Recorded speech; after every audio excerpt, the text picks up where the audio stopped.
que eu vou partilhar convosco e no fim, quem tiver perguntas, faz as perguntas que tiver para fazer. Se não tiverem perguntas, se estiverem assimilados, entendido tudo, coisa que eu sei que é impossível, não tenham, no final, não tenham vergonha com perguntas. Mesmo que as perguntas não saiam como gostariam, não tenham vergonha de, bem, se calhar agora vou pôr uma pergunta que não faz sentido. Todas as perguntas fazem sentido. Bendito seja o Senhor nosso Deus, eternamente agora e sempre, pelos séculos dos séculos. Amém. Eu hoje quero falar convosco sobre a criação angélica, a criação dos anjos. Nós ouvimos falar sobre os anjos, mas ao fim e ao cabo pouco sabemos sobre os anjos. São os eternos desconhecidos. E o que eu vou partilhar convosco é um bocadinho daquilo que é o grande conhecimento da Igreja sobre os anjos. O que eu vou dialogar convosco são apenas noções básicas, digamos, as noções fundamentais. Aquilo que era importante, ou que é importante, que nós retenhamos, que nós guardemos, que nós possamos apreender e assimilar sobre os anjos de Deus. Bem, mas não podemos falar sobre os anjos de Deus sem falar sobre Deus, naturalmente. Deus, quando digo Deus, quando a Igreja se refere a Deus, só assim Deus, estamos a referir-nos sempre à Santíssima Trindade, ao Pai, ao Filho e ao Espírito Santo. A primeira criação de Deus é a criação angélica. Depois é que vem aquilo que nós chamamos de criação cósmica. Essa luz tem que estar ligada, não sei, não é assim, incomoda, não é? Mas deixa estar. Então a primeira criação é a criação angélica. Mas porquê é que Deus criou os anjos? Precisaria o Senhor nosso Deus? Teria necessidade do Senhor nosso Deus triúnico de criar alguma coisa? Se fossem os anjos, ou tenham sido os anjos, ou os homens, o género humano, homens, mulheres, todos nós, a criação cósmica, os planetas, as galáxias, os quasares, os buracos negros, enfim, os planetas, os satélites dos planetas, as luas, tudo isso seria necessário? Claro que não. Deus não precisava de criar coisíssima nenhuma, nem os anjos, nem os homens, para ser o que Ele é. Deus, plenamente Deus. Então Deus criou os anjos porquê? Porque é da natureza de Deus ser infinito em tudo. Nós dizemos que Deus é amor, nós dizemos que Deus é perdão, que Deus é generoso, que Deus é belo, que Deus é verdade e verdadeiro, que Deus é santo e santifica, mas Deus está para além de todas estas noções, está para além da santidade, está para além da verdade, está para além do amor, é infinito, o amor é infinito na santidade, é infinito no perdão, é infinito em tudo isto que eu acabei de vos referir. Então, era da natureza do Senhor nosso Deus criar vida criada, porque Deus, triúnico, Ele é vida incriada. A Santíssima Trindade, ao interior da Santíssima Trindade, toda a vida é incriada. Deus é a fonte da sua própria vida. Como eu já vos disse, e repito para que tantas repetições fazemos, vamos pouco a pouco aprendendo algumas destas noções e destas realidades e destas verdades que a Igreja nos revela. Deus é a fonte dele próprio. Deus não tem pai, não tem avô, não tem bisavô, não tem tataravós. Todos nós temos um ponto de existência imediato que são o nosso pai e a nossa mãe. E depois os pais de nossos pais são a fonte de origem da vida deles. Mas Deus é a fonte da sua própria vida. É a fonte de tudo o que Ele é. Desde todas as eras. E por toda a eternidade. Todas as eras nossas. Desde toda a eternidade e para e por toda a eternidade. Então, é da natureza de Deus também a plenitude. Aquele que enche tudo. É também da natureza de Deus a misericórdia, a bondade e a justiça. E Deus, como Deus, não poderia circunscrever-se, entre aspas, isto é, limitar-se apenas à vida incriada. O Senhor é, por natureza, o Criador, na pessoa do Pai. É, por natureza, o Salvador e o Realizador e o Construtor do plano criador do Pai, na pessoa do Filho. E na pessoa do Espírito Santo, Deus, Trinitário, é aquele que vivifica, que ilumina, que conduz à perfeição o plano do Pai realizado pelo Filho. Então o Senhor cria os anjos por bondade e por amor. Mas a bondade e o amor não são o motivo maior para a criação dos anjos, como não foram o motivo maior para a criação do cosmos, e no cosmos tudo aquilo que existe. O amor e a bondade são a forma como Deus realiza, como Ele constrói, como Ele edifica a criação. O fundamento para criar é o que eu disse antes. É o facto de Ele não se conter na sua plenitude, nem na sua misericórdia, nem na sua justiça, nem na sua bondade. Então o Senhor quis e quer tornar-nos a nós partícipes e participantes na sua bondade, no seu amor, na sua generosidade, na sua misericórdia, na sua justiça. E por isso Ele cria. Toda a criação existe fora da Trindade. Dentro da Trindade só existe o Pai, o Filho e o Espírito Santo. Bem, então, o que Ele cria em primeiro lugar não é o homem. Quem Ele cria são os anjos. E os anjos foram criados por Deus para quê? Por duas razões maiores. Primeiro, para glorificar e louvar permanentemente 24 horas sobre 24 horas dos nossos dias. Estes dias não existem no reino dos céus, no mundo angélico. Existe um tempo, mas não é este tempo. E porquê é que existe um tempo? Porque todas as coisas criadas têm tempo, porque ocupam espaço. E obrigatoriamente têm tempo, mas não é o nosso tempo. O tempo dos anjos não se mede em dias, não se mede em anos. Mede-se em função da vontade de Deus, da presença de Deus. Então os anjos foram criados primeiro para louvar e glorificarem a Deus e depois para cuidarem daquela que ainda não existia, mas que viria a existir, que é a criação cósmica, a criação dos homens, das mulheres, das raças do pelo do cão, que nós digo sempre, dos gatos, das árvores, dos planetas, tudo isto. Os anjos não sabiam, mas Deus sabia, desde toda a eternidade, que a criação cósmica e a criação angélica existem na Trindade enquanto arquétipo, ou seja, não foi a certa altura que Deus agora, Pai, Filho e Espírito Santo, decidiram que iam criar os anjos e que iam criar o homem. Desde toda a eternidade, no pensamento trinitário de Deus, a criação angélica e a criação cósmica estão presentes. Não se pode dizer existem, mas estão presentes. Não podemos, como eu disse, introduzir vetores temporais existenciais na Trindade. Só utilizamos o verbo existir para as coisas criadas. Aquelas que não existiam e passaram a existir quando Deus quis que elas existissem e as criou. Então, o Senhor, desde toda a eternidade, sabia que, chegados os tempos, por Ele decididos, queria criar os anjos, iria criar o homem. Então, o Senhor criou primeiramente os anjos para glorificarem, como eu disse inicialmente, e depois para que estes anjos viessem, como vieram e estão, a cuidar do género humano e de toda a criação cósmica, não só do género humano. Depois já vamos falar das categorias angélicas e das ordens angélicas, já vamos saber em que é que isso consiste. Então o Senhor criou os anjos por estas duas razões, para glorificarem e para cuidarem de nós. Basicamente, isto são as duas maiores, digamos, normas das funções angélicas. Os anjos estão divididos em 9 categorias e em 3 ordens.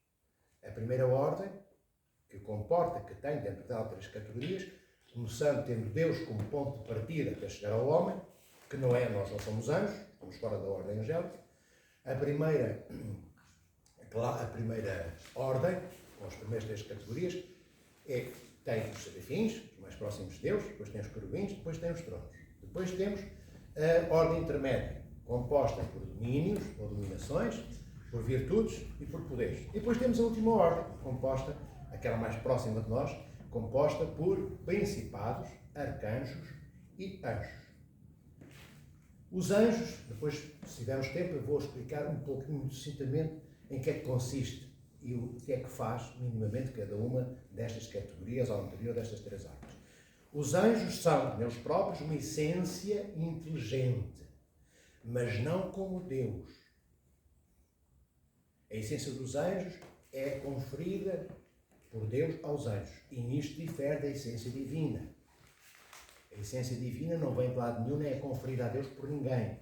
É Deus que é a fonte da sua própria essência, da sua própria natureza. Então os anjos são uma essência inteligente, são incorpóreos, já explico daqui a pouco o que isto significa, comparado connosco, como dizem os padres da Igreja, eles são incorpóreos, quando comparados com Deus triúnico, eles são profundamente densos e compactos, porque só Deus é imaterial. Tudo o que é criado é denso, em função de Deus. Os anjos são invisíveis, por isso mesmo, porque incorpóreos. E os anjos estão em movimento permanente, nunca estão parados, são movimento permanente, movimento eterno de Deus. Os anjos não comungam, como nós comungamos, não comungam o corpo santo de Cristo, mas eles alimentam-se. Alimentam-se de quê? De uma coisa que os padres gregos e os padres da Capadócia e outros padres da Igreja dos primeiros séculos nos dizem: alimentam-se da theoria. Uma palavra grega que começa com TH, não é teoria como nós escrevemos. Teoria, em português, em qualquer língua, é outra coisa. Então, a teoria significa contemplação. Os anjos alimentam-se da contemplação de Deus. E o que é isto? Em que é que consiste a contemplação de Deus? O que é a contemplação de Deus? O que é que significa? Significa que Deus se revela aos anjos permanentemente na sua graça. E o que é a graça de Deus? São as energias incriadas, em que o Senhor está presente divinamente. Mas os anjos não têm acesso à essência de Deus, como nenhum de nós, da criação cósmica, tem acesso à essência da natureza de Deus. O que é que isto quer dizer? Ninguém vê Deus na sua essência trinitária. Só quem vê Deus na essência trinitária é cada uma das três pessoas em função das outras duas. Quem está de fora da Trindade, todos nós, para além do Pai, do Filho e do Espírito Santo, estamos fora da Santíssima Trindade. Então nós contemplamos Deus, comungamos com Deus, porque Ele se nos revela, através da sua graça, nas energias incriadas de Deus. Então os anjos estão diante de Deus permanentemente, contemplando e glorificando a Deus, e agindo em função da nossa criação cósmica, em função de cada um de nós, consoante a função que Deus deu a cada uma das ordens, estão permanentemente agindo para nos protegerem e cuidarem de nós. Mas eles estão permanentemente também contemplando o nosso Deus triúnico nas suas energias incriadas. Então, contemplar não significa ver. Contemplar não significa olhar. Às vezes, humanamente, nós dizemos e assimilamos contemplação, estou a contemplar uma paisagem. Não, estou a ver uma paisagem. Quando os anjos contemplam Deus, eles não estão a ver apenas. Ou não é isso que significa estão a contemplar Deus. Eles, quando contemplam Deus, eles têm uma quietude interior que um grande teólogo nosso, dos mais recentes, que é Vladimir Vygotsky, apelida, chama de ausência participativa. O que é que isto quer dizer?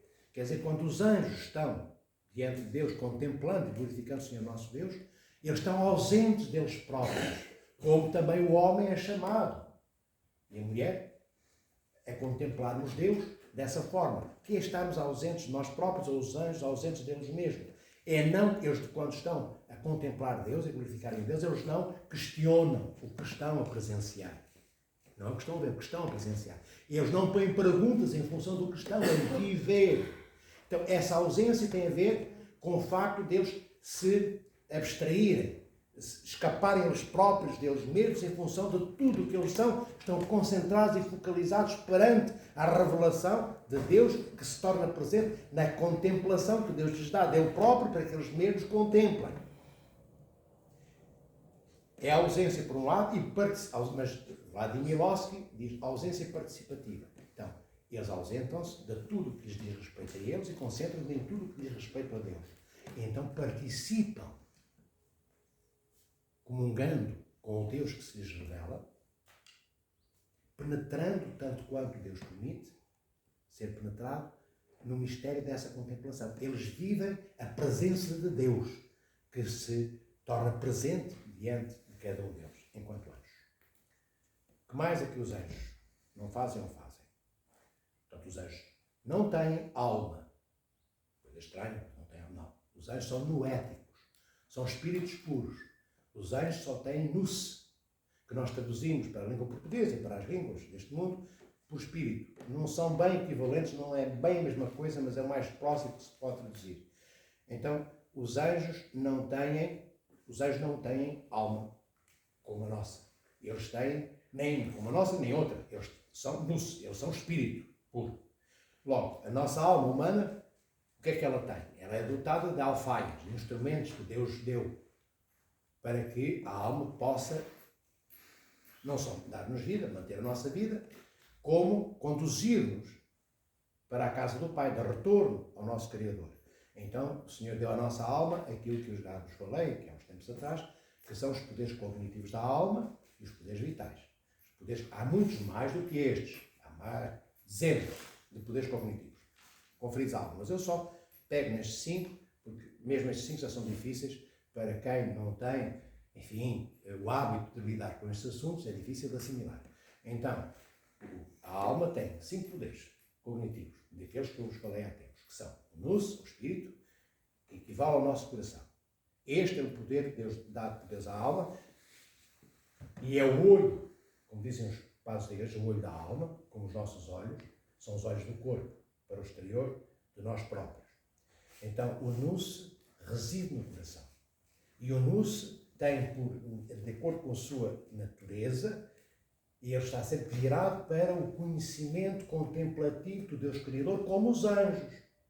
Eu disse há pouco, os anjos são só nous, são só espíritos, estão sempre a contemplar o Criador, Deus e de nós, e todas as coisas.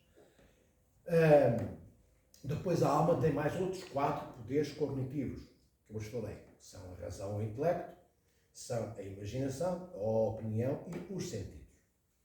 São os poderes cognitivos. O que é que significa cognitivo? O poder cognitivo são os poderes que Deus deu de conhecimento à alma para que possa conhecer Deus através do nous, que é o primeiro poder que eu vos falei, e através dos outros 4. A alma possa, através dos sentidos, do paladar, da audição, da visão, olhar tudo que está em torno deste corpo, que é a carroça que transporta a alma dada por Deus, é a alma que dá a vida ao corpo, como um condutor que liga a chave do carro e o carro funciona. O carro seria a nossa carroça corpórea. O condutor motorista seria a alma.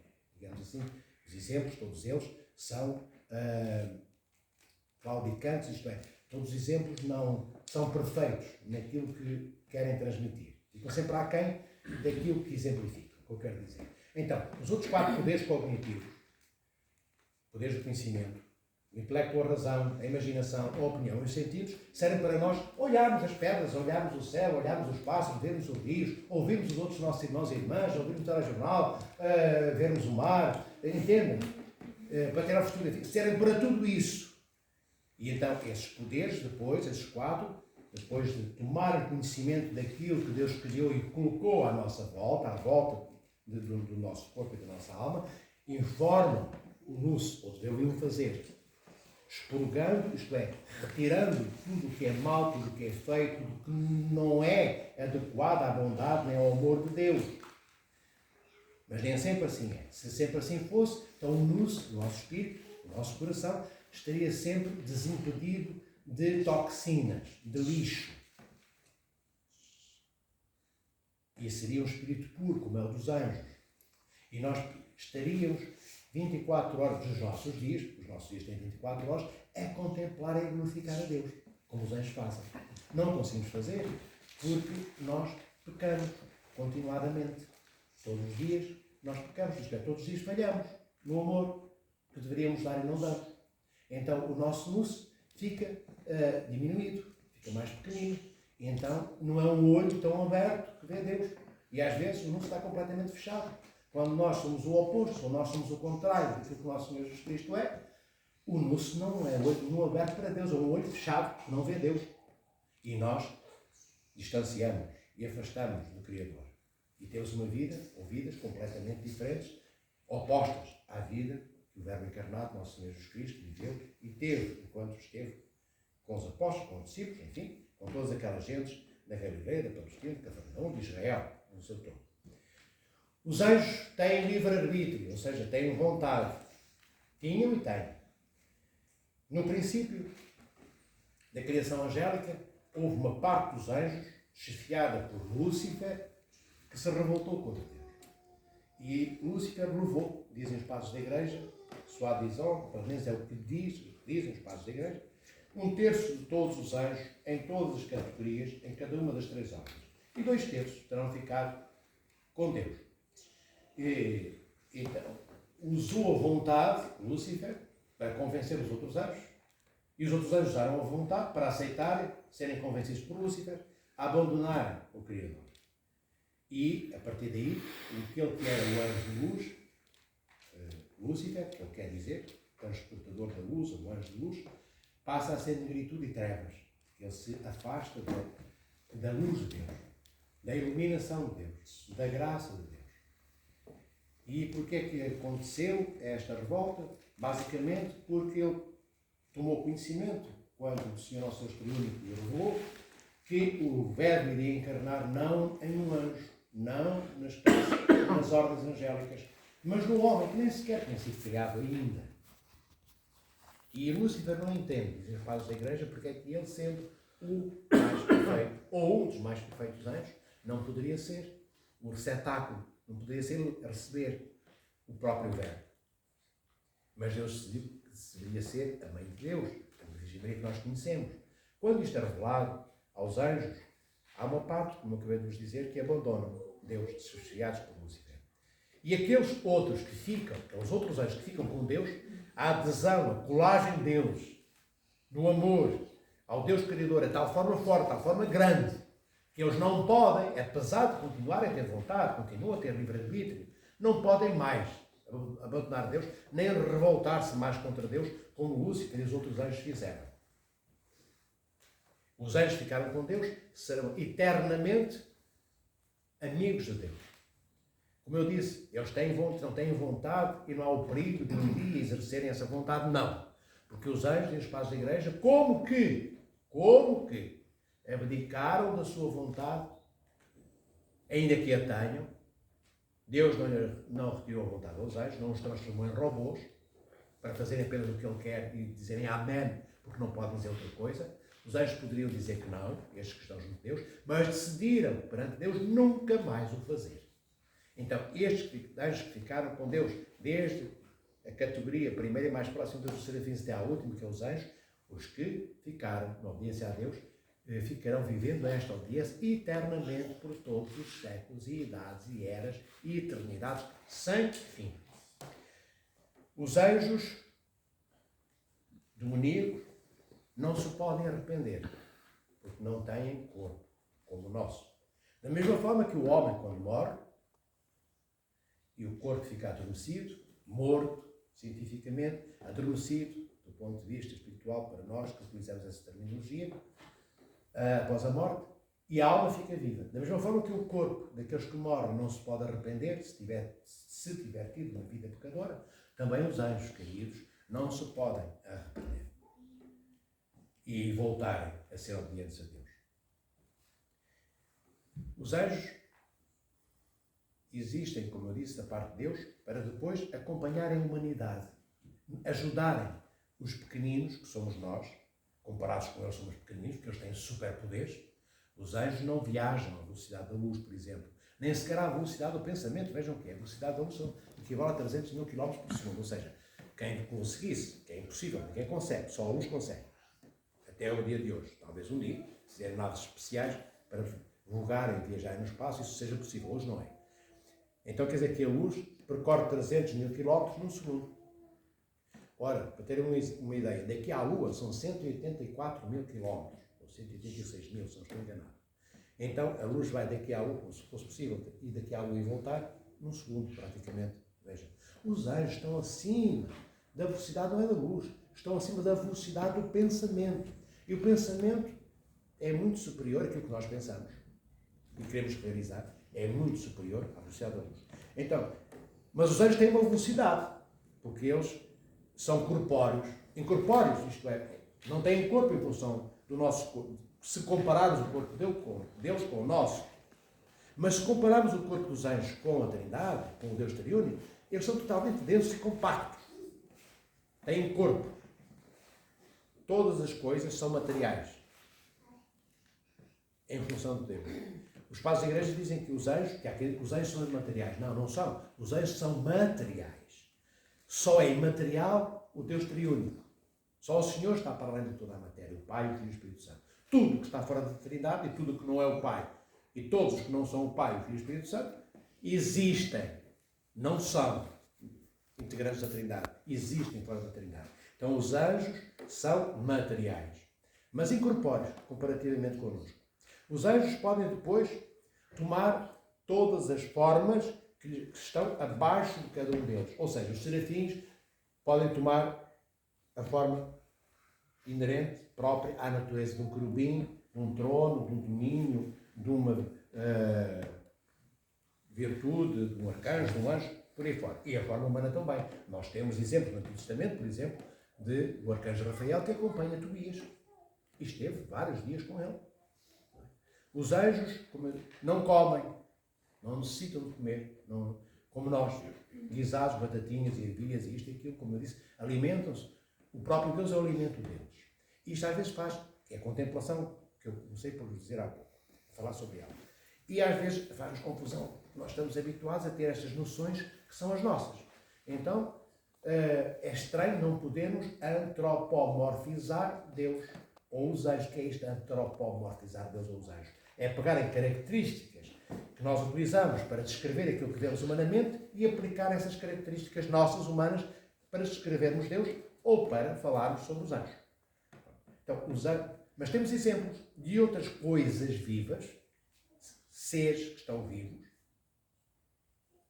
no nosso planeta, que se alimentam de outras coisas e não comem batatas, não comem franguinhos, não comem pinhões, nada, nem rabanetes. Todos os exemplos das ervas do campo. As ervas do campo estão vivas. E elas, como é que elas crescem? Como é que elas ficam verdinhas, às vezes, com as folhas grossas, parecem envernizadas? Alimentando-se da chuva que cai sobre elas, ou aquelas ervas que fazem parte do lameiro, quando a água da fonte passa pelo meio delas. Alimentam-se de água. Não se alimentam dos alimentos que nos alimentam a nós. As ervas também não comungam o corpo e o sangue de Cristo, como os anjos também não. Então, os anjos alimentam-se da contemplação de Deus. As ervas da água que cai, Deus faz cair sobre elas. E nós alimentamos espiritualmente do corpo e do sangue de Cristo e humanamente, porque o nosso corpo, esta carroça, precisa, à imagem dos carros que precisam de óleo, de água no radiador, e gasolina, e de revisões, e mudanças de pecinhas. Este corpo necessita de se alimentar das coisas que Deus colocou ao nosso dispor e que são próprias ao nosso corpo comer. E a nossa alma ingerir. O que a nossa alma ingere? O corpo e o sangue de Cristo. Então, estas classes, estas ordens angélicas, que eu disse, são divididas em 3 ordens e em 9 categorias. Comecemos pelos serafins. Os serafins são fogo puro, segundo a descrição dos padres da Igreja. São flamejantes, são inflamados pelo amor de Deus.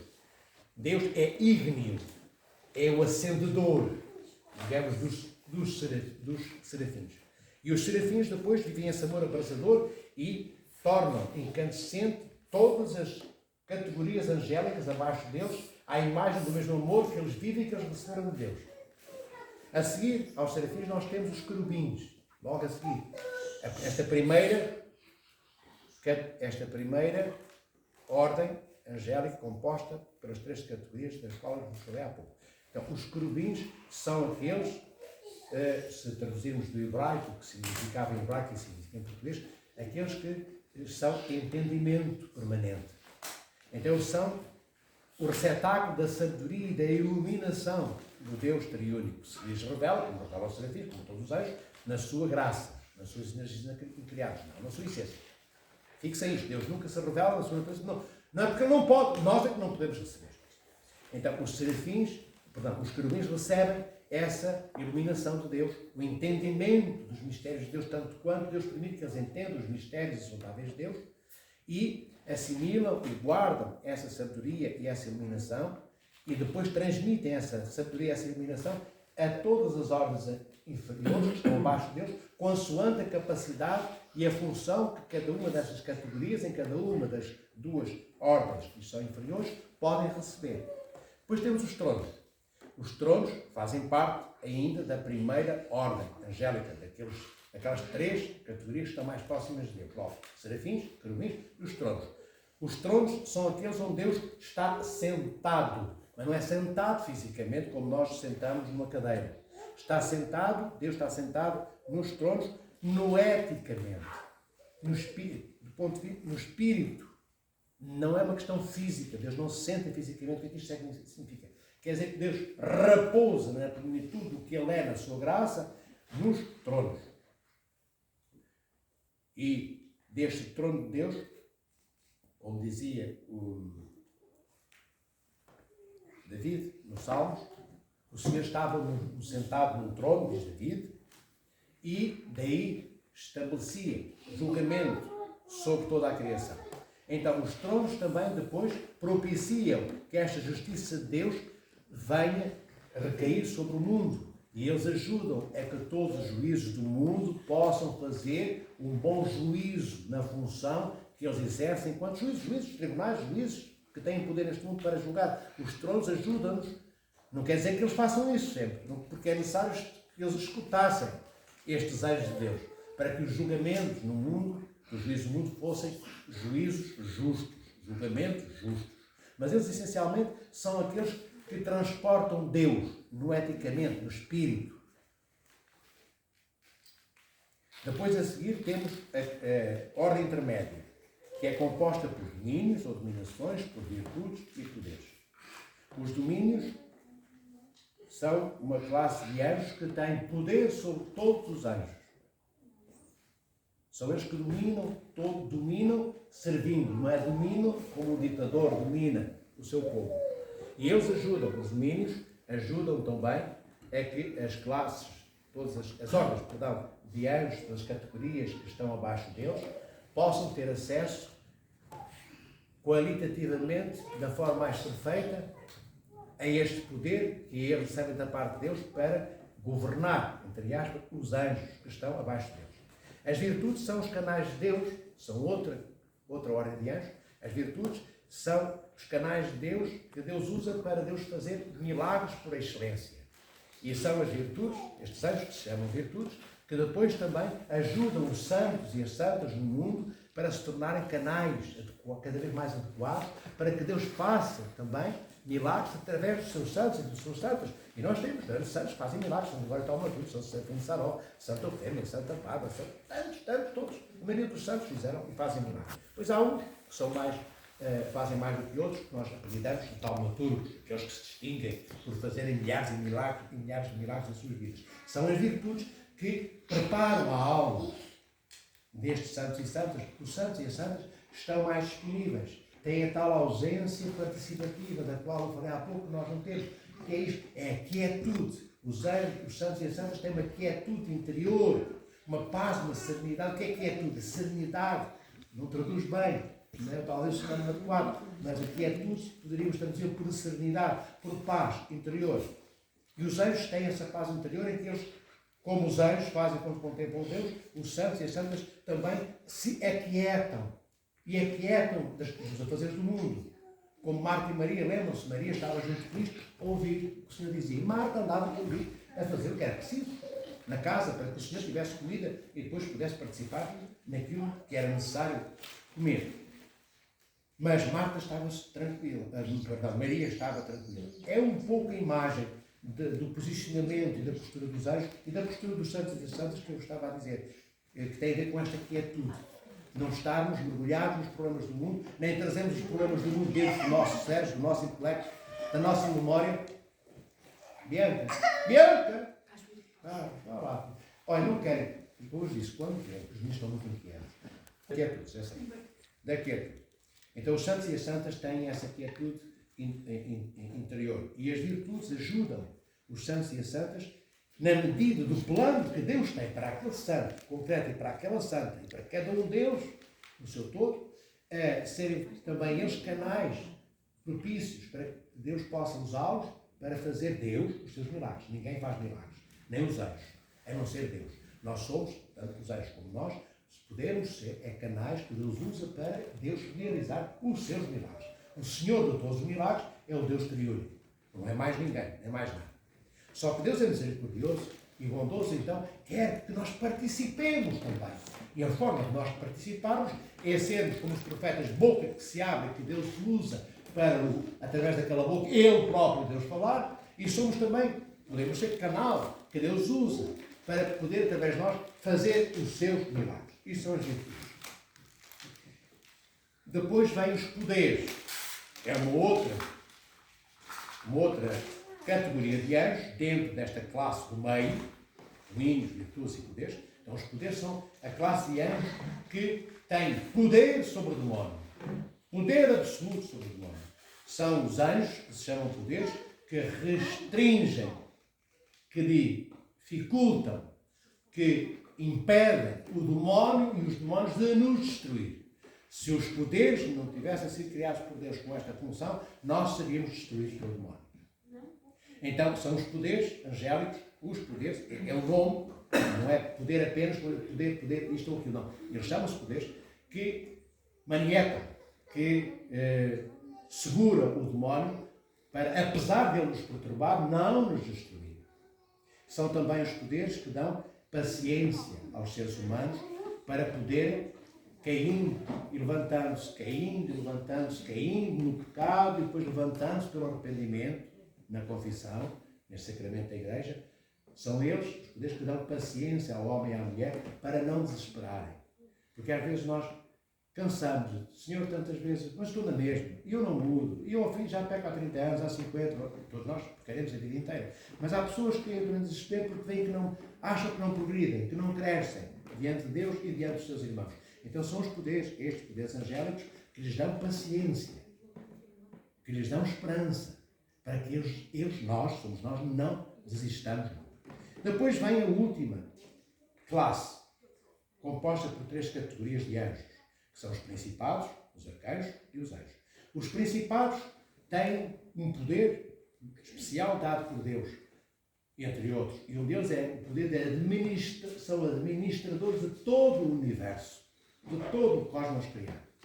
São aqueles que guardam todos os reinos e principados da terra, todas as cidades e aldeias, e cada um de nós, membro, integrante desses pequeninos aglomerados habitacionais, que são os casais, as aldeias, as freguesias, as cidades, por aí fora. Bem, e que habitamos um planeta, o planeta este está integrado no cosmos.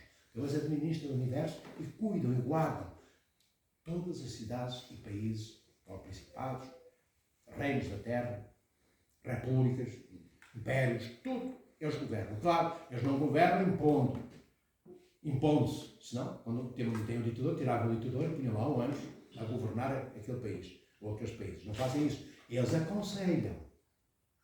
Mas eles aconselham os governantes a serem bons governantes. A governar não como ditadores, mas como, não em prol de si próprios, da sua fama e do seu poder pessoal, mas em função do serviço que cada governante, não importa qual a função que tenha como governante, é a providenciar e disponibilizar ao seu povo. Estes são os conselhos que os principados dão a cada um dos governantes deste mundo. Depois temos os arcanjos. Os arcanjos são, essencialmente, os anjos das boas novas de Deus. Aqueles que revelam as profecias de Deus à natureza humana, aos homens e às mulheres. E são aqueles que nos ajudam a estancarmos as nossas paixões humanas. São aqueles que procuram que seja escravizada a luxúria da carne e dos nossos desejos pecaminosos em função da libertação da nossa alma das correntes do pecado e para que a nossa alma fique livre para poder amar a Deus. São eles que cuidam destes aspectos em que nós passamos diariamente a pecar. O que é que eles fazem então? Procuram que nós ajudarmos a que pequemos cada vez menos, ou seja, amemos cada vez mais. Porque, como eu disse, o pecado acontece sempre que nós não amamos. Os anjos são a última categoria da terceira classe, aqueles que estão mais afastados, digamos, de Deus, na sua função, ainda que contemplem Deus, como os serafins contemplam, também os anjos, apesar de estarem cá em baixo, os serafins são os primeiros, eles são os nonos. É o último. Categoria de anjos número 9, em função destas 9. É a última, aquela que está mais próxima de nós. Mas, de acordo com a sua essência, com a sua capacidade, com a função que desempenham, cada um deles diante de Deus, eles contemplam Deus. na medida da plenitude que eles podem ter. Não contemplam menos do que os serafins. Eles contemplam na medida deles e os serafins na medida dos serafins. Então os anjos existem para quê? Para nos ajudarem a sermos santos. Eles estão permanentemente junto de nós para nos ajudarem a sermos outros Cristos, como Cristo. Nos ajudarem a ter entendimento sobre o Evangelho e lançam sobre a nossa alma iluminação para que compreendamos cada vez mais os mistérios da fé. Ajudam-nos e fortalecem-nos na nossa pequena fé, porque nós dedicamos pouco tempo ao exercício da fé. E a fé é alimentada por atos de amor praticados por nós. Quando não os praticamos, a alma passa fome. A alma emagrece e definha.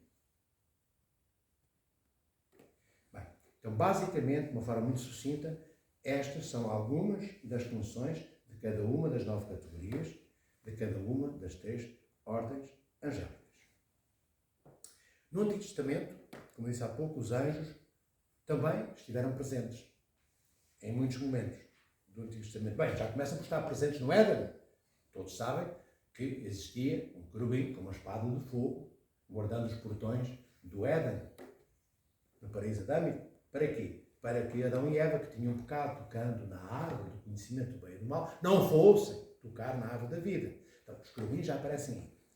Só que nós pensamos que tudo que existe no Antigo Testamento, onde se fala de anjos, não é? onde falamos, ou fala o Antigo Testamento de anjos, são sempre anjos. Não é verdade. Há também, na maioria das vezes são os anjos, algumas vezes não são apenas os anjos. Porque há um termo que é muito usado, algumas vezes no Antigo Testamento, em que há um anjo que é chamado o anjo do Senhor.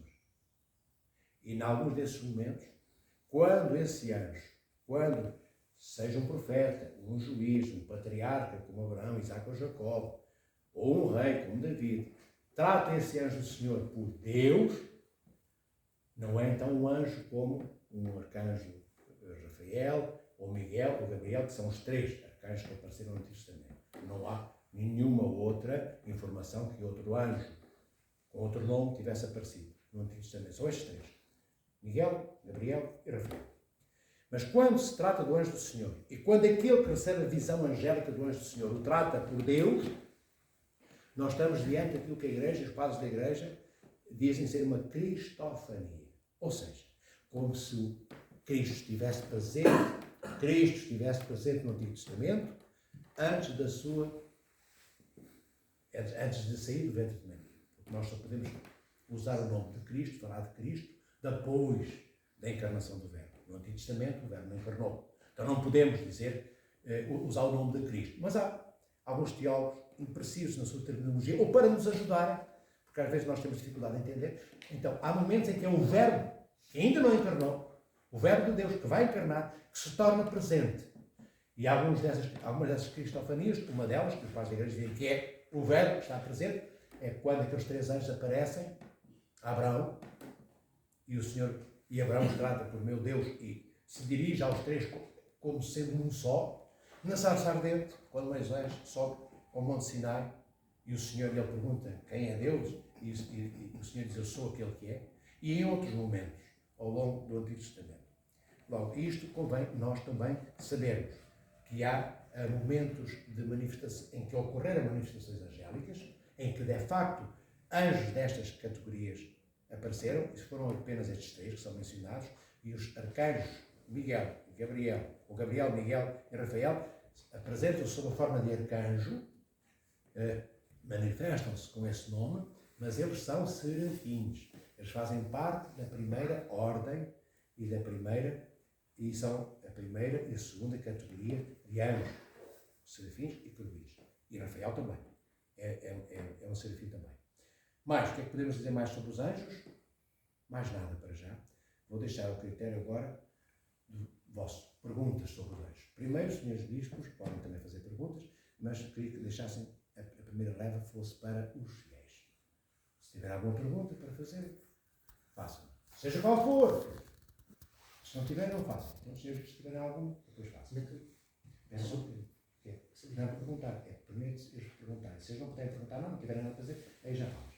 Tem alguma pergunta ou não? Não tem? Não? Não tem. Esta você podia desenvolver um pouco mais sobre o significado da palavra anjo. Sim. Anjo, o termo anjo significa mensageiro de Deus. É o que significa anjo. É aquele que transmite da parte de Deus tudo aquilo que Deus decide que é importante, tanto para os anjos como para a humanidade, que quer os anjos, quer a humanidade tenham conhecimento. Eles são essencialmente mensageiros de Deus. Eles não têm uma agenda própria. O que é isto? Não têm, por decisão deles, e eles têm vontade própria, eles não têm coisas, funções ou atos que eles organizam, enquanto anjos, para fazerem porque eles decidiram fazer. Eles são mensageiros de Deus, só fazem o que Deus lhes pede que eles façam. Os anjos não fazem nada por decisão própria.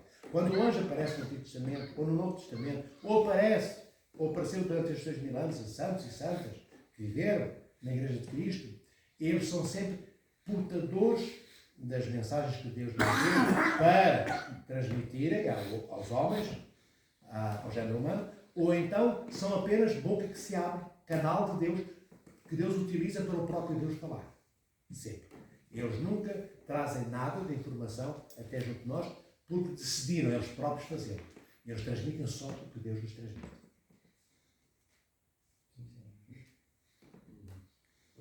O corpo dos anjos pode-se comparar ao corpo de Cristo ressuscitado? Não. As características? Não. As características do corpo de Cristo ressuscitado são próprias para os seres do género humano. Só.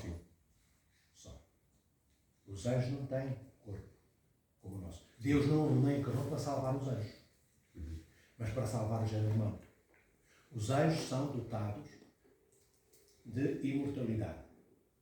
São imortais. Deus criou os imortais. Mas não como Deus é imortal. Deus é imortal por natureza e por essência. Eles são imortais por misericórdia e bondade de Deus. Eles não têm, o Senhor estava cá com Deus disse isso há pouco, eles não têm corpo como o nosso, mas têm um corpo totalmente denso, compacto, como eu disse, comparando com Deus. São profundamente densos. Mas eles não estão ao nível de beneficiar, não vão beneficiar, como nós beneficiamos, das características da ressurreição de Cristo. Cristo veio para ressuscitar os vivos e os mortos.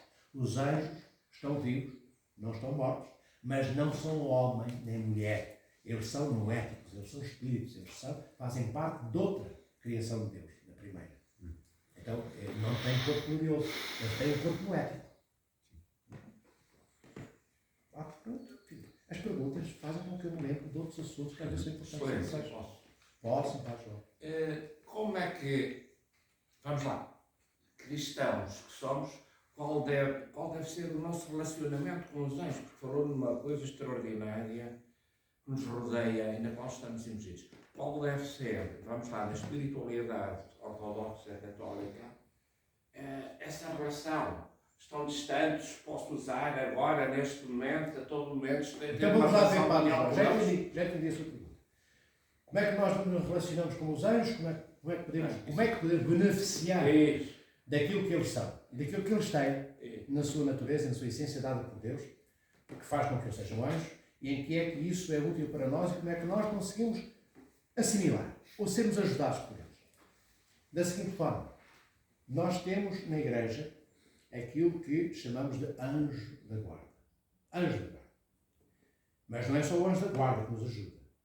Mas comecemos pelo anjo da guarda. O anjo da guarda, segundo a tradição da Igreja, é dada àquela criança recém-nascida, quando ela é batizada, na Igreja Ortodoxa, normalmente, após 40 dias de nascimento, é dado, assim que passa a ser cristão, passa a ser da raça de Cristo, da espécie de Deus, é dado por Deus um anjo para o guardar até ao fim da sua vida. Todos nós que somos recebidos na Igreja de Cristo temos um anjo que nos protege, nos guarda e está permanentemente connosco.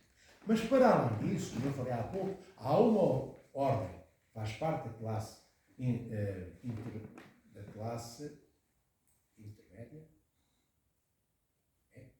que são os poderes que nos ajudam permanentemente a estarmos e a sermos conhecedores do plano de Deus, a ajuda de Deus. O que é que nós temos que fazer para que os anjos nos possam ajudar? O que é que o anjo faz? O anjo não vem ter connosco, como aconteceu entre Rafael e Tobias, e está ali diante dele, fisicamente, corporeamente, ou seja, no corpo humano, e a falar com ele.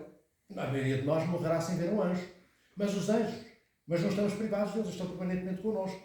Então, os anjos sussurram, digamos, ao nosso luz, à nossa razão também, o plano de Deus.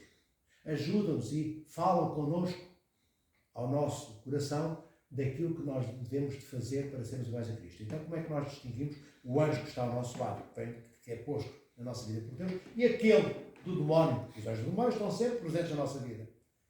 Como é que os distinguimos? Quando nós temos na nossa memória, no nosso pensamento, coisas belas, por exemplo, queremos visitar os nossos pais, queremos ser bondosos, nos lembramos que aquela família não tem comida em casa, tem que ver o que tem aqui, tem que lá ir. Um exemplo, é o anjo de Deus que está connosco, é o anjo de Deus que nos coloca estes pensamentos e estas palavras no nosso intelecto.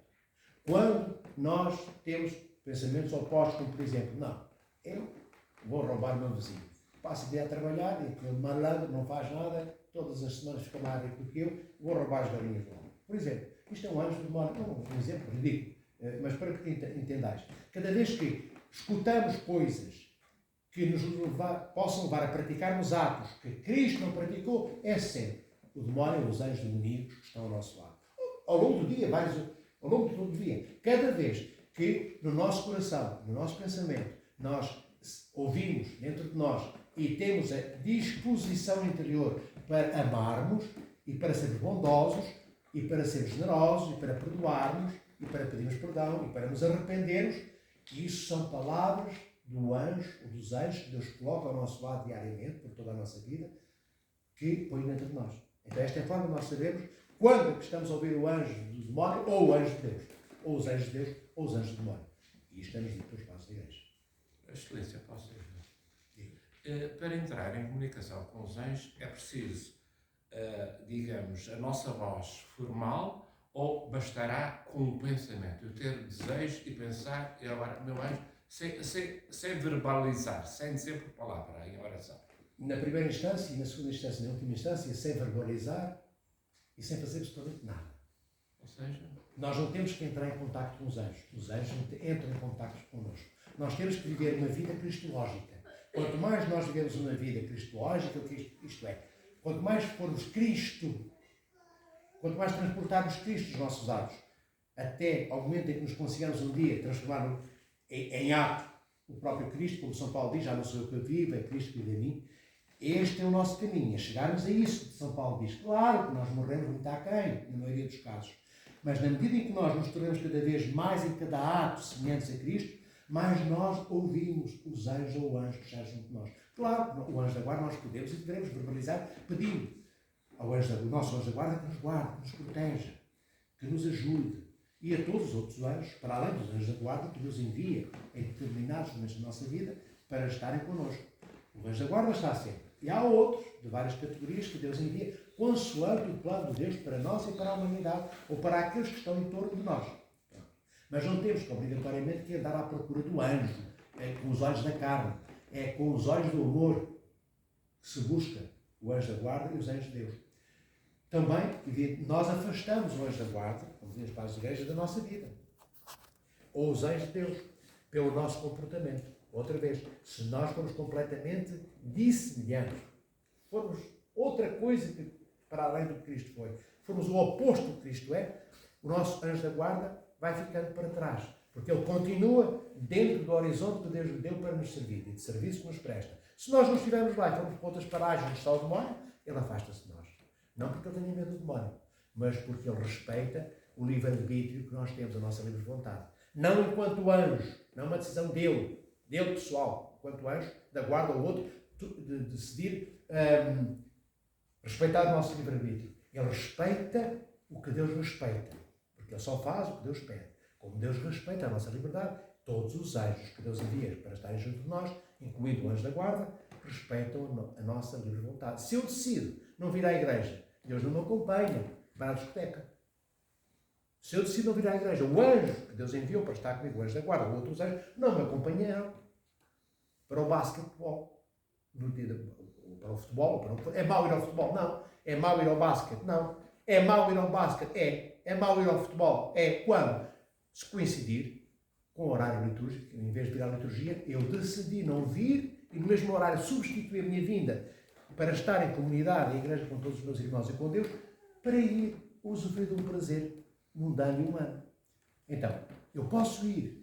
Não é mau, por exemplo, ir ao futebol é uma coisa que é inofensiva. Mais ou menos, se não houver pancadaria. Quando puder ser, não é mau ir ao futebol, ir ao basquete, ir fazer ginástica, ir fazer caminhadas, tudo, desde que não seja no momento de louvor a Deus. Entendem? Porque o anjo não me acompanhará lá, nesse momento, para onde eu fui ou para onde eu vou. Ele ficará. Ele ficará onde está o Senhor da vida. Onde está o Rei dos anjos e do cosmos. O Rei de todas as coisas criadas, que é nosso Senhor Jesus Cristo. Muito menos os anjos de Deus ou os anjos da guarda me acompanharão se eu for para outras paragens, se eu for matar alguém, se eu for incendiar a casa do irmão meu, do vizinho meu, se eu for roubar, se eu for ladrão. Os anjos não nos acompanharão. Mais alguma pergunta? São Paulo fala que Satanás, por vezes, se transfigura num anjo de luz para enganar, se for possível, até os fiéis. Sim. Também São Paulo fala, mesmo que um anjo anuncie um outro evangelho, um evangelho diferente, que seja anátema, que seja rejeitado. Qual é a chave para discernir entre, digamos, uma manifestação angélica, seja visível aos olhos, seja, enfim, no coração ou através de uma voz interior? Como distinguir uma aparição, uma manifestação de um anjo de Deus verdadeiro Ou de uma ilusão? de Satanás, que se transfigura como se fosse um anjo de luz, com palavras doces, palavras de falso amor, palavras de falsa fé, de falsa... Uma falsa É pegar naquilo que Cristo disse aos apóstolos. Que acabaste de dizer. Se algum anjo, alguma vez, vos vier dizer coisas diferentes daquelas que eu vos ensinei, não os escuteis. Então, cada vez que nós sentirmos que temos um anjo junto de nós, ou então vemos mesmo o anjo aparece visivelmente, como apareceu a Tobias, e apareceu a Moisés, e apareceu a Balaão, por exemplo, não é? Mesmo fisicamente, os nossos olhos da carne veem o anjo, como é que nós sabemos? E parece-nos que é um anjo de Deus, mas é o próprio Lúcifer. Como é que nós o distinguimos? No momento em que ele faça ou diga algo que Cristo não disse ou não fez. Vamos dar um exemplo. Na igreja da Roménia, se não estou enganado, acho que foi a igreja da Roménia, no século passado, não é há 2000 anos, nem há 1500 anos atrás, havia um monge que rezava, como é suposto, todos os monges e todos nós também devíamos rezar mais do que rezamos, mesmo as famílias espíritas no mundo do século. Não é? E durante, se não estou enganado, uns 36 ou 37 anos, todos os dias lhe aparecia Cristo. Ele rezava, e depois aparecia Nosso Senhor Jesus Cristo, é esse monge, e falava com ele. Bem, e o monge estava convicto, tinha plena certeza que era Nosso Senhor Jesus Cristo, que lhe aparecia todos os dias. Até que há um dia que Cristo, não é, lhe diz: olha, filho, há 30 e tantos anos que tu rezas, tu fazes tanto jejum, tens tantos atos de ascetismo, tu privaste tanta coisa, e enumerou isto e aquilo, e tu dedicaste isto e privaste aquilo, e tu já és santo. Mas não precisas de rezar tanto. Olha, aqui entre nós, nem precisas de rezar nada. Já. Nesse momento, o monge achou estranho e fez o sinal da cruz. E desapareceu a imagem de Cristo e apareceu Lúcifer. Então, ele viu, pensando que via Cristo durante 3 décadas e tal, e era o próprio Lúcifer, ou um dos demónios maiores do inferno. Mas há um momento em que ele percebeu o monge, percebeu, mas Cristo não me diria nunca para eu não rezar. Nunca, que eu não rezar, não me glorifiques, não me louves. Então, bem, por um ato, o monge percebeu. A forma de entender se é um anjo de Deus que está connosco, se é uma ilusão espiritual, é esta. Quando acontece algo praticado por aquilo que nós estamos a ver, que Cristo não teria dito e não teria feito. Há muita ilusão espiritual, por exemplo, durante a oração. Há pessoas que ficam maravilhadas, estão a orar e começam, já me disseram, claro que há coisas que são do segredo do domínio da confissão, morrem comigo. Mas outras que são do domínio público de outras igrejas, da nossa igreja, sem dizer nomes de ninguém mesmo assim, há pessoas que dizem que durante a oração ficam maravilhadas porque veem o ícone de Cristo sair do ícone, como se Cristo saísse do ícone e ficasse mais junto delas. De repente vem a Mãe de Deus e os olhos da Mãe de Deus saem do ícone e ficam separados do ícone, diante da pessoa que está a orar. Outros dizem que estão durante a oração e estão a pensar e ficam também radiantes e maravilhados com isso, em todos os atos de amor praticados por Cristo que vem narrado no Evangelho. Tudo isto é ilusão espiritual, amados irmãos e irmãs. É o demónio que faz, na maioria dos casos, tirando raríssimas exceções, ou salvo raríssimas exceções, que tenhamos essa percepção que o ícone do santo, a imagem do santo sendo do ícone, está próxima de nós, quase corpóreo e tridimensionalmente presente, deixando de estar no ícone.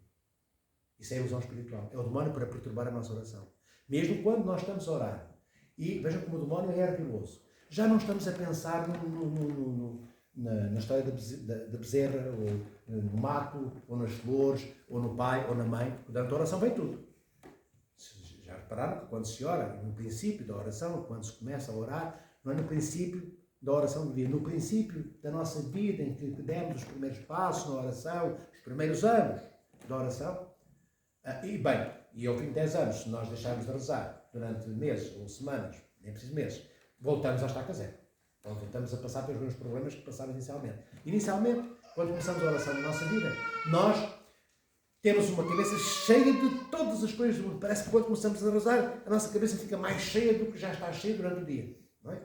E então, o que é que o demónio faz? E nós insistimos, nós continuamos a rezar, a orar, a orar. E de repente começamos a ter menos ruídos dentro do nosso coração. A nossa memória já não nos lembra coisas que ela guardou. Como se a memória deixasse de existir. E pouco a pouco nós começamos então a ter mais quietude na nossa alma. E o nosso luz começa a ficar mais desperto para a contemplação de Deus. O que é que o demónio faz? Começa a pôr dentro do nosso pensamento outro tipo de ruídos, chamados ruídos santos.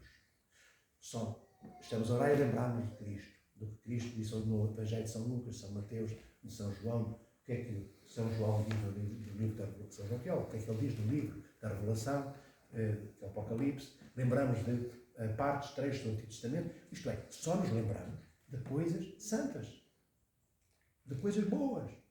Pensamos, nós, então, estou a orar, mas só tenho na minha cabeça Cristo, a Mãe de Deus, os santos, o Pai, o Filho e o Espírito Santo, só me lembro da graça de Deus, só me lembro do amor de Deus, mas isto é pura distração, isto é o demónio outra vez.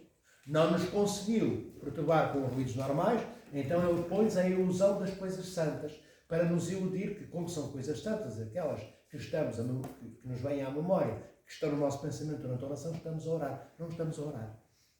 Não estamos a dialogar com Deus, nem estamos a comungar com Deus na oração, nem Deus connosco. Simplesmente nós estamos a ser presos do demónio. Ver o cuidado que tem que se ter. Por isso é que nos mosteiros, os anacoretas e os eremitas têm um pai espiritual sempre. Nos mosteiros têm a abadesa, o abade, o mosteiro de monges, que cuida, como um pai ou mãe espirituais, das monges e dos monges, para os encaminhar como as monges, e revelam. Nos mosteiros, um monge ou uma monja vai dizer ao seu abade, ou à sua abadesa, pois depende da regra do mosteiro, de cada 3 dias, ou todos os dias, ou quando são mosteiros muito grandes, tem 200 monges, 200 monges, ou 500, ou 1000, como existem em algumas igrejas ortodoxas, com 10 mil monges, 8 mil, de X em X semanas, vão falar com o abade, ou com um monge experimentado, um monge do grande esquema, um grande monge, por exemplo, que é confessor também, e que confessa, e que os ouve e os encaminha, isto é ilusão. Cuidado, não faças isto, faz aquilo, penitencia desta forma, ora desta maneira. Tem, digamos, estes mestres espirituais para nos expurgarem, digamos, retirarem os espinhos do nosso caminho e durante a oração, e da oração também retirar da nossa vida. No mundo das paróquias que existem nas cidades, que não são mosteiros, das vilas das aldeias, temos os confessores, normalmente são reitores das paróquias. Quando são paróquias muito grandes, com muitos fiéis, o que é que temos na paróquia? Temos o reitor e temos mais um presbítero ou 2, um arcipreste ou 2, que é confessor, são padres experimentados, que ouvem o que os fiéis têm a dizer na confissão, ouvem o arrependimento dos fiéis nos detalhes que os fiéis querem comunicar, porque na Igreja Ortodoxa, na confissão, o reitor ou o confessor não vai em busca dos detalhes, de quantos graus tinha a escada dos pecados que tu cometeste. Nós ouvimos o que aquele fiel tem para nos dizer. E se ele não der detalhes, nós ouvimos, confissão sem detalhes. Claro, se ao longo de 2 anos aquele fiel nunca deve detalhe nenhum, o confessor deve lhe perguntar, mas porquê que nunca comentas comigo o nome de ninguém, nem quantas vezes roubaste as ovelhas do vizinho, nem quantas roubaste. Não é que seja importante para o confessor saber que roubou 3 ovelhas em 2 anos. Isso é indiferente. O que não é indiferente é nunca, ao longo de anos, na confissão, também não dizer nada. Como diz o povo português, não chamar os bois pelos nomes. Então, quando o confessor suspeita que isso está a acontecer, chama a atenção para ver se há alguma inibição da própria pessoa, vergonha do próprio, ou se o próprio acha que isso não é importante. Então, corrige. Bem, adiante. Já estamos agora no âmbito da confissão. Não tem a ver com os desejos diretamente. Mais alguma pergunta? É breve, doutor. É só para perguntar se os anjos são onipresentes. Eles podem estar em mais de um lugar ao mesmo tempo. Não. Os anjos não são omnipresentes. Nós temos em Jacó, a escada que ele vê. E os anjos subindo sempre por ela. Não é? E depois temos isto, depois elaborado por São João, que mais tarde para a Igreja do século IX. Então, os anjos, quando estão presentes no céu, não estão presentes na terra. Quando estão na terra, não estão no céu. O dom da omnipresença, não, o atributo da omnipresença é próprio de Deus triuno. Não onipresença nem ubiquidade. Nem, estar mais de um lugar. não. Nem a omnisciência, nem a omnipotência, não tem nada disso. Se é no Japão, não são em Portugal. Não. Os poderes, eles só participam dos poderes chamados comunicáveis de Deus, como nós. Numa intensidade que nós, na qual não podemos participar, que eles participam. Quais são os poderes comunicáveis? Alguns deles. A santidade, a verdade, a bondade, a generosidade, o perdão. Isso são poderes que Deus tem, Pai, Filho e Espírito Santo, que partilha connosco. Nós também podemos ser santos. Há mais da santidade de Deus. Nunca ao nível da santidade do Deus Trinitário, porque nós progredimos devagarinho na santidade e a santidade de Deus está para além de tudo aquilo que possamos conceber como santidade, e o amor, a felicidade, o perdão e a verdade. Então, os anjos participam em tudo isto, mas não participam nem na omnisciência, nem na omnipotência, nem na omnipresença de Deus. Nem sequer a essência de Deus foram eles que a tiveram por si próprios. Logo, eles existem porque Deus os escolheu. E têm essência angélica porque Deus lhes deu. Então, eles não têm o dom da ubiquidade, não podem estar em 2 sítios ao mesmo tempo, só num sítio. E não quando eles querem, mas quando Deus os envia. Por isso eles são mensageiros de Deus. Pergunta? Sobre a que há pouco falou no Antigo Testamento, e a pergunta que eu não fiquei a perceber muito, qual é o anjo do Senhor no Antigo Testamento? O anjo do Senhor, diríamos nós, quando eu disse, quando a pessoa que vê esse anjo, que é apelida, que chama de anjo do Senhor, e a pessoa que vê o trata por Deus, meu Deus, o Senhor, tu és Deus, o menciona como Deus, diz-nos para as igrejas, é ser Cristo. Só que nós não podemos dizer Cristo, temos de dizer o Verbo, mas é como se fosse uma cristofania, um pré-anúncio do Verbo que vai encarnar. É o Verbo que está presente. Claro que o Verbo não é dissociado, Cristo e o Verbo são o mesmo na Trindade, porque o Verbo é o arquétipo.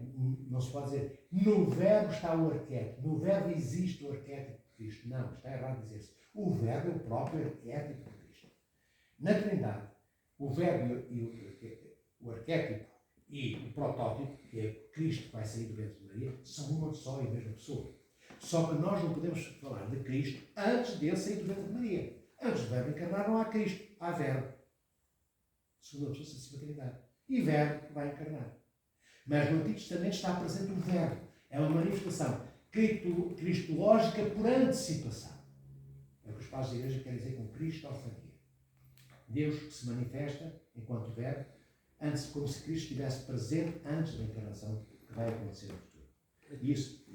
Seria então, tentando resumir, seria uma aparição de Cristo antes dele se fazer homem, antes de assumir um corpo. Sim. Não é ainda uma aparição em corpo, mas Cristo aparece e se manifesta como anjo do Senhor. Sim, e como palavra de Deus, ele é a palavra de Deus, não é?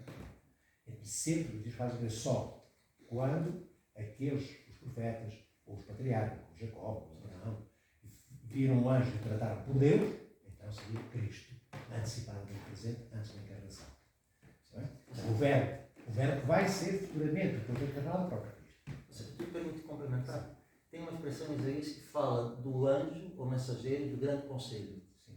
E este anjo ou mensageiro do grande conselho seria Cristo, que é, digamos, o mensageiro do grande conselho da Trindade. Sim. Do Pai, do Filho e do Espírito Santo. Ele, antes ainda de encarnar, ele aparece e traz a mensagem, digamos, do grande conselho da Trindade.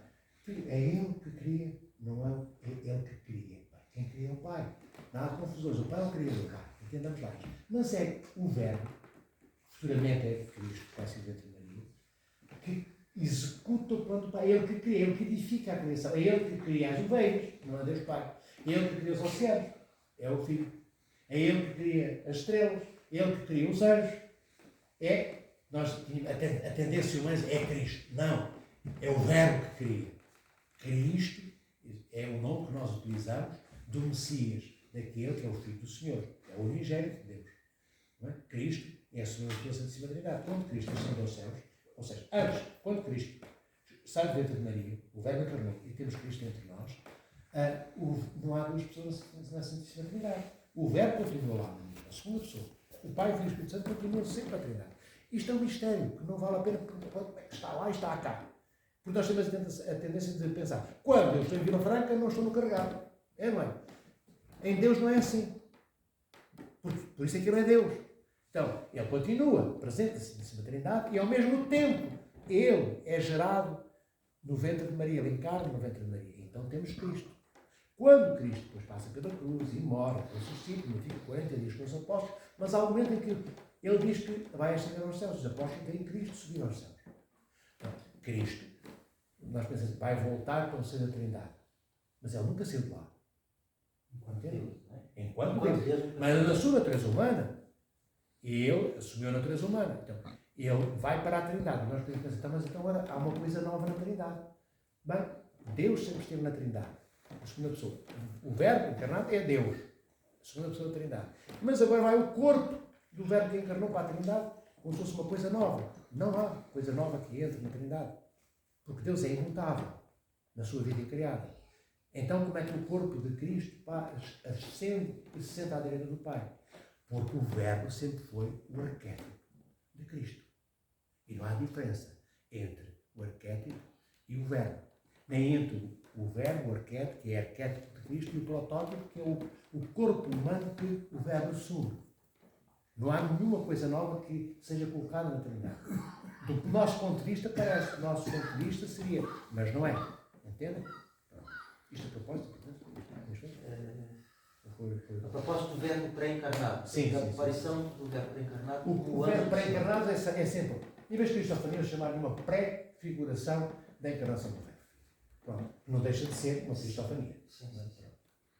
Bom, é uma manifestação do verbo pré-encarnado antes de ele ter encarnado. Está presente. Neste momento, como disseste, o anjo do grande conselho, sim, é o verbo, claro que sim. O grande conselho é a Santíssima Trindade.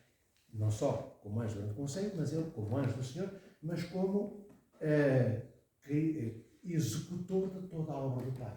É Ele que edifica, é Ele que, como eu disse, que cria tudo. Os planetas, os cometas, que dá a essência inteligente aos anjos, que os torna noéticos, que lhes dá a possibilidade de eles serem o que eles são, e nós podemos ser o que nós somos. Os anjos, outra coisa, os anjos não foram criados à imagem e semelhança de Deus, segundo a minha convicção. Porquê que eu digo segundo a minha convicção? Porque há padres da Igreja, como São Dionísio Areopagita, num livro que ele escreveu que se chama A Hierarquia Celeste, que diz que os anjos são criados à imagem e semelhança de Deus. E temos depois, outro padre, por exemplo, Santo Antanásio de Alexandria, 200 e tal, 300 anos depois, que diz que não. Os anjos não foram criados à imagem e semelhança de Deus. A maioria dos padres da Igreja está de acordo com Santo Antanásio de Alexandria. E eu tenho essa convicção também. E agora cada um depois poderá ter a sua, porque não é dogma de fé. Entendem? Quando é dogma, é uma coisa que a Igreja declarou como verdadeira. E então não podemos ter uma opinião diferente daquela que a Igreja nos dá, porque a Igreja, quando proclama os dogmas, é inspirada pelo Espírito Santo. A Igreja reúne-se em concílio, mas não são só os bispos que decidem, é o Espírito Santo com eles. E no Espírito Santo está toda a tradição da Igreja. A tradição da Igreja é a própria vida de Deus, terceira pessoa da Santíssima Trindade, que está presente na vida da Igreja e inspira todos os homens e todas as mulheres para serem cada vez mais transportadores de Deus. Isto a propósito da imagem e semelhança. Então, nós fomos criados à nossa imagem e semelhança, e a nossa imagem está, como dizem muitos passos da igreja, nossa imagem, há passos da igreja que dizem a nossa imagem à alma. A imagem de Deus em nós. Como se fosse a alma. Outros dizem, não, é o corpo com a alma.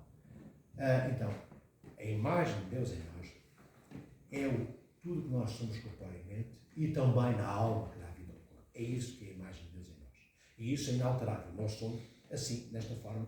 Nós não somos assim arbitrariamente. Somos assim porque desde toda a eternidade o Verbo era o arquétipo do homem. Que é o homem. O Verbo queria encarnar e Nosso Senhor Jesus Cristo sai dentro de Maria. Então, não temos braços e pernas e orelhas e esta alma que Deus nos deu porque Deus decidiu no momento de fazê-lo desde toda a eternidade. No pensamento de Deus, assim foi decidido. Deus não toma decisões como nós vamos tomando decisões como? Ao longo dos dias. Amanhã vamos tomar determinadas decisões, daqui a um ano outras decisões, em função de coisas da nossa vida. Em Deus triúnico, todas as decisões estão tomadas desde toda a eternidade por toda a eternidade. Não há nada que Deus decida que não tivesse já decidido desde sempre. E este já decidido já está errado, já está introduzido em vetor temporal. Eu dou-vos um exemplo, que é aquele exemplo do caduceu hermético de Moisés. Quando ele manda, bem, resumindo, envia aquelas víboras, o povo porta-se mal e Deus permite aquelas víboras todas, que não era suposto aparecer em tanta quantidade no deserto, matem milhares de judeus. Os judeus muito aflitos, pedem a Moisés, o Senhor, pede ao nosso Senhor e Deus que nos perdoe, estamos arrependidos e que nos cure, tire as víboras daqui. E Deus diz a Moisés, põe lá o teu cajado e em cima põe A serpente de cobre de bronze. Não é? Exatamente. Mas diz a Moisés, diz ao povo, que olhe para a serpente, mas que saiba que eu, o seu Deus, vos vou curar. Bem, já vos contei aquela história, que isto vem lá dos Sumérios, eles tinham-se conhecido. Bem, a verdade é que isto é a propósito de... Começou da semelhança, começou com a semelhança, começou a sair para a semelhança de... A semelhança, sim. Bem, estava a dizer, a nossa imagem está espelhada na nossa alma e no nosso corpo. É aquilo que nós transportamos com a imagem de Deus. E nós, o que é que podemos fazer para... nós perdemos a imagem de Deus? Não podemos perder. Eu não posso perder uma perna, um braço, posso estar meio doentinho da cabeça, mas continuo a ter alma. E não é por não ter um braço, nem pernas, nem braços, que deixe de ter corpo dado por Deus. Amputado de alguns membros. Então, relativamente à imagem, não posso fazer nada para alterá-la. E também não a vou perder nunca. Seja eu santo, seja eu próximo dos demónios. O que vai acontecer, Deus te abençoe, o que vai acontecer é que eu tenho que polir a imagem que Deus pôs em mim. Limpar a imagem como se limpa um vidro que está, como é que se diz? Embaciado. Eu limpo, para ficar limpo outra vez e para que eu possa espelhar nele e ver a mim próprio no espelho. Quanto à semelhança, a semelhança é essa sim. Eu posso não ser semelhante a Deus. A semelhança é o potencial de vocação que Deus me dá para eu ser cada vez mais igual a Ele. Então, para eu ser semelhante a Deus, eu tenho que praticar atos como Cristo praticou. É isso que me torna semelhante ao Senhor nosso Deus. A semelhança existe para que eu possa regressar. Eu que tenho a imagem, eu que sou parecido já exteriormente no meu corpo e interiormente na minha alma, não é? A semelhança faz com que eu use a minha alma, aquilo que eu falei, os poderes cognitivos, os poderes vitais, e a carroça que é o meu corpo, para regressar, fazendo atos de amor, à casa do meu Pai que me criou, que é Deus, triúnico. Na pessoa do Pai, que é o Criador, na pessoa do Filho, que realiza a obra do Pai, e na pessoa do Espírito Santo, que santifica e leva tudo à perfeição plena que Deus quer que nós tenhamos. Os anjos não foram criados à imagem e semelhança de Deus. Eles são seres noéticos. Eles não têm alma. Eles não têm corpo. E em nenhuma parte da Sagrada Escritura no Antigo ou no Novo Testamento vem dito, vez nenhuma, que Deus os criou à imagem e semelhança, à sua imagem e semelhança. No entanto, em relação ao homem, o Senhor diz que a terra produza ervas e isto e aquilo e aquilo outro. Mas não diz que a terra produza o homem. Não. Quando chega ao homem, que é o homem e mulher, como já sabem, o Senhor diz, façamos o homem à nossa imagem e conforme a nossa semelhança. Ou seja, nós não somos...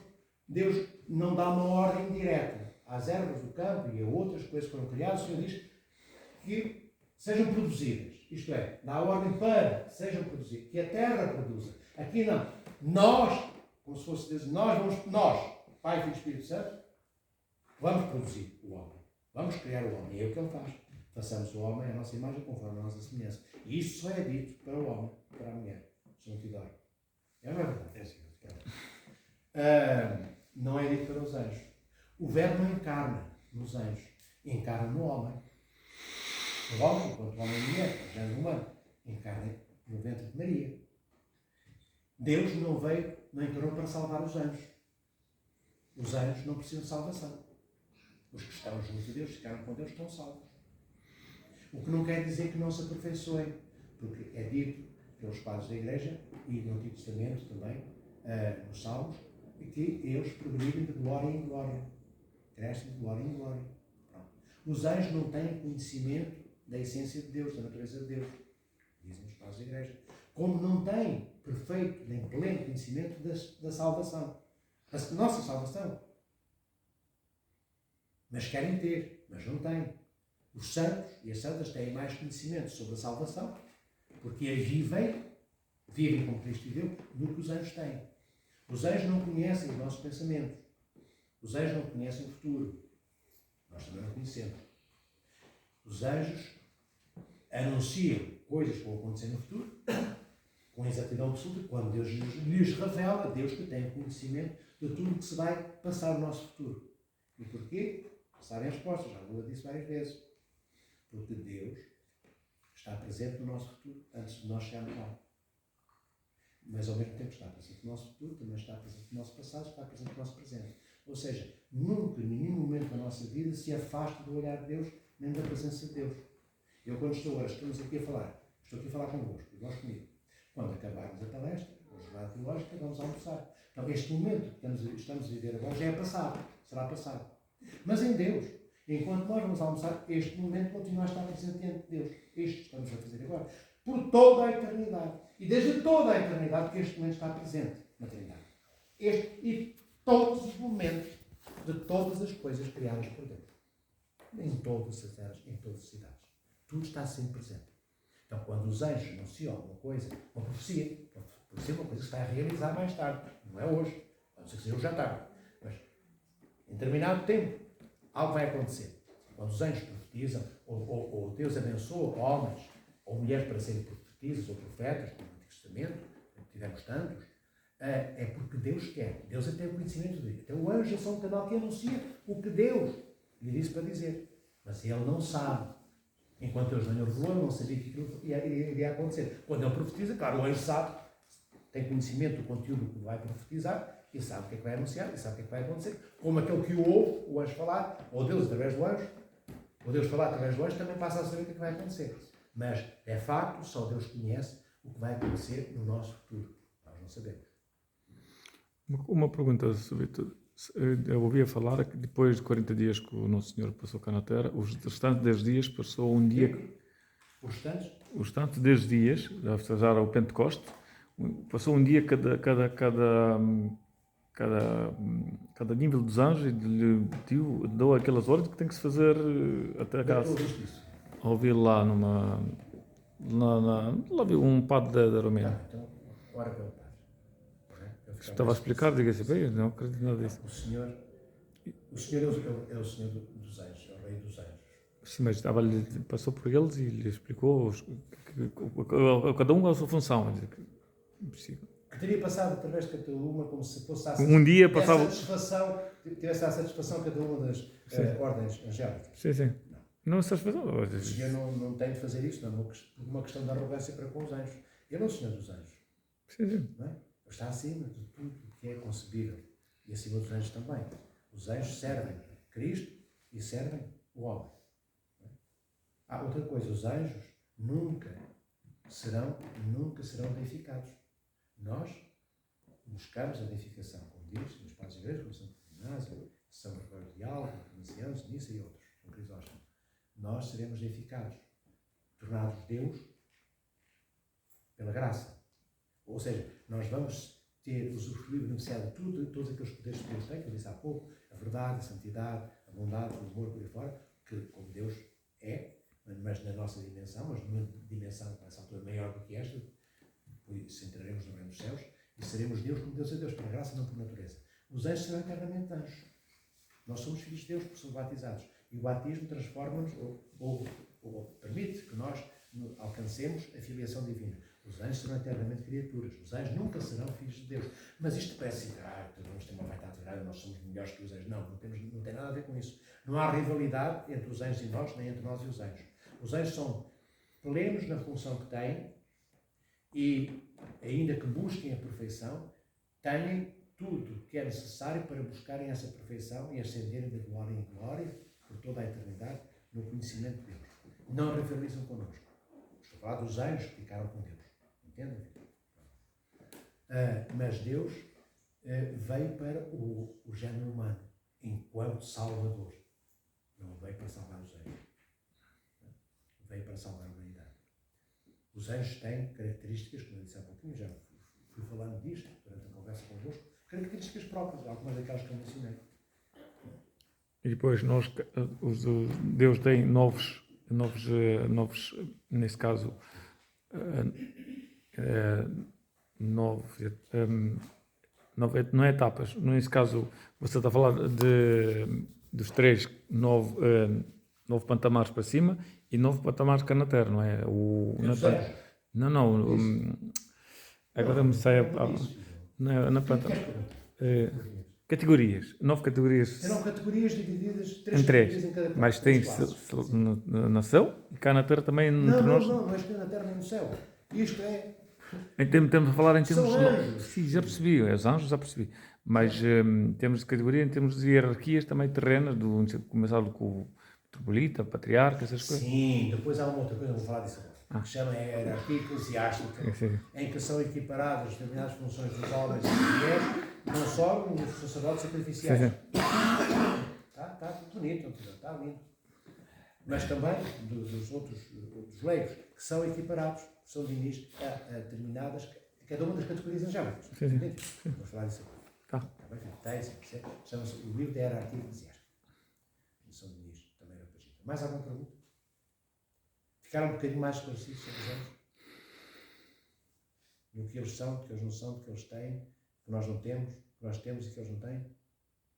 Acho que sim. Acho que sim, não é? Acho que sim. Claro, não se consegue assimilar, decorar, isto não está no nível de ser decorado. Daqui a uns tempos eu quero fazer um pequenino opúsculo de 20 páginas, uma coisa assim pequenina, com estas coisas.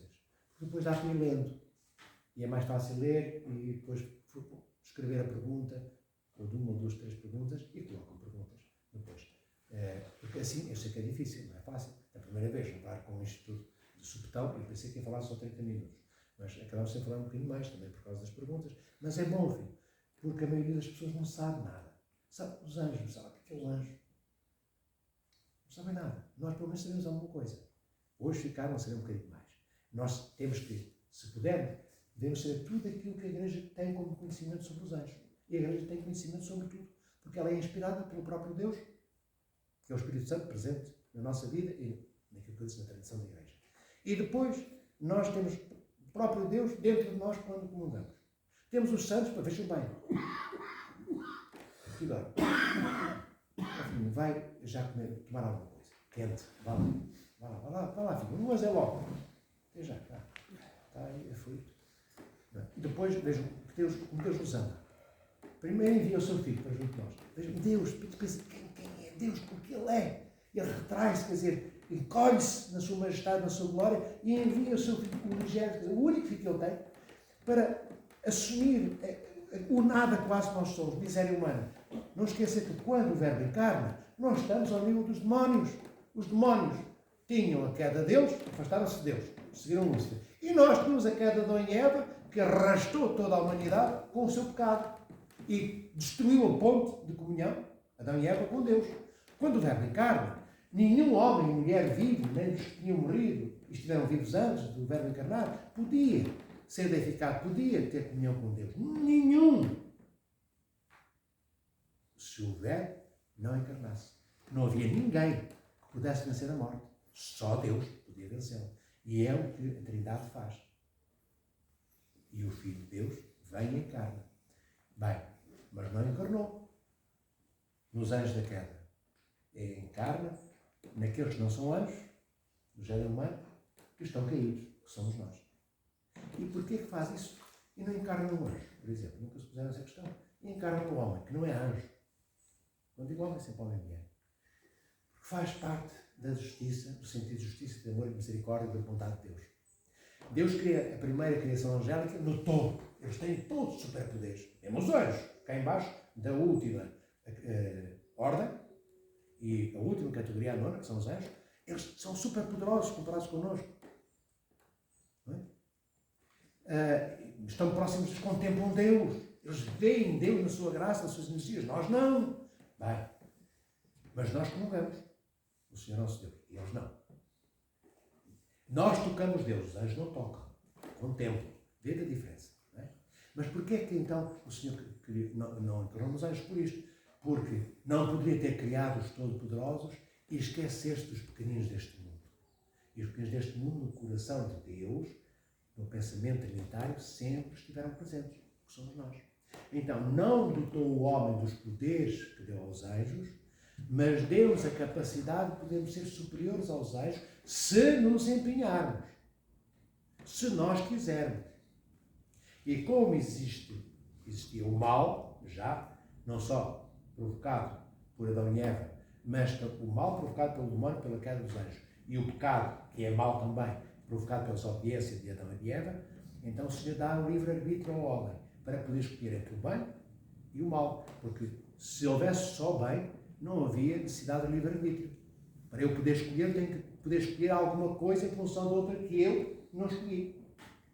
Então Deus, por isso, nosso Senhor deu-nos uma vontade livre, porque Ele quer amor. Porque Ele precisa ser amado? Não. Porque cada vez que nós o amemos, nós reconhecemos que somos seres criados pelo amor e pela bondade de Deus. Então, quanto mais amamos a Deus, mais nós temos a noção de quão o amamos, como Deus fez com Abraão. Pede o filho, não mata o filho, porque se arrependeu Deus, ia para matar e depois não matou. Não, porque Ele só queria que Adão soubesse o quanto Adão o amava. Não é? Às vezes eu ouvi pessoas dizer, porque Deus queria saber que Adão o amava mais a ele, Deus, do que ao filho. Não, Deus desde toda a eternidade sabe qual é o amor de Adão por ele e o amor que cada um de nós tem por ele e todos aqueles que vão nascer, que amor que vão ter ou não vão ter por Deus. Ele queria que Adão soubesse, ele queria que Abraão soubesse que Abraão amava mais a Deus do que ao filho. E Abraão só descobre isso no momento em que pega na adaga e tem o filho em cima da fogueira que iria acender, daquela parga de pedras e de tojos para incendiar, e nesse momento ele ia matar o filho. Depois há um anjo de Deus que toca, agarra a mão e Deus não permite que o filho seja morto. E é nesse momento que Abraão sabe que amava apaixonadamente Isaac, mas amava mais aquele que lhe deu Isaac, que era o Criador. Então, em função de nós é a mesma coisa. Deus quer que o amemos para que nós saibamos que é justo amar quem nos deu a vida. Mas é em função de nós. Não acrescenta nada a Deus, nem retira nada a Deus. Mais alguma pergunta? Acho que está bom. Está bom, filho. Acho que sim. Desliga.